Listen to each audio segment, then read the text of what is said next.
Hello, my name is Clinton Hatcher. I'm a student at Jones Technical Institute here in Jacksonville, Florida, and we're going to talk about three types of valves used in a fluid power system, hydraulics, basically.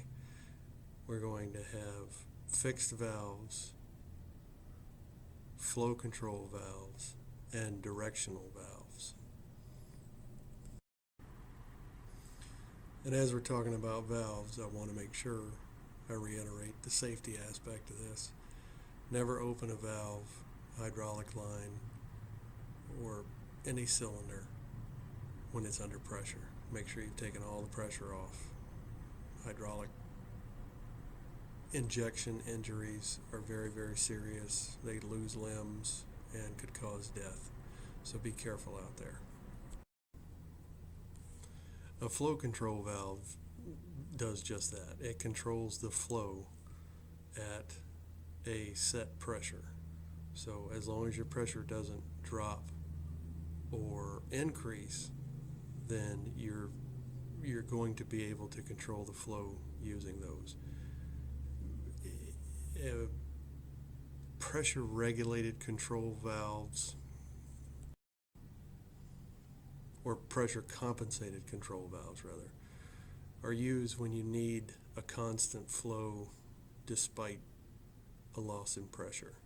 You can see these sometimes behind accumulators. Directional control valves are going to basically control the direction. So if you have a two-way control valve, what you're doing is you're using a spool inside of a valve body or a slide plate or a restriction plate, a rotating plate or a cartridge. And what that means is, say with a spool, usually it's in a valve control body, a mechanical manifold that has a handle.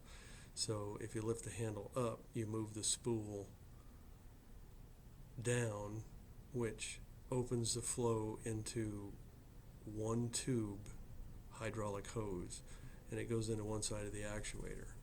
That may extend the actuator or retract the actuator, because as you open it in one direction, it fills the actuator, pushes the fluid back, which goes into a return line and returns back to the tank.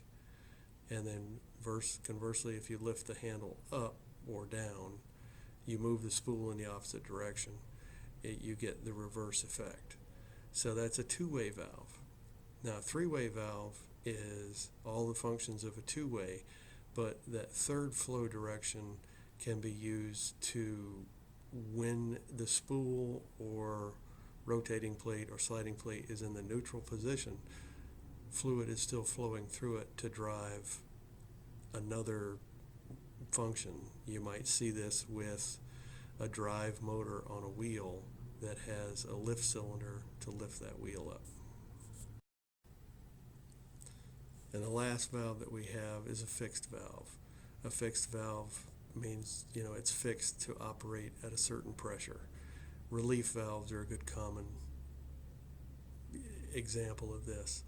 So when your pressure builds beyond its operating potential, it flows into the relief valve, which are usually needle valves, and that pressure acts against a spring, forcing the spring down, opening the needle valve, and then that excess pressure flows through the relief valve, takes the pressure off the system, flows back into the tank. So these are the three valves, basic functions, and I had a big time making this video. I hope you've enjoyed it, and we'll see you next episode.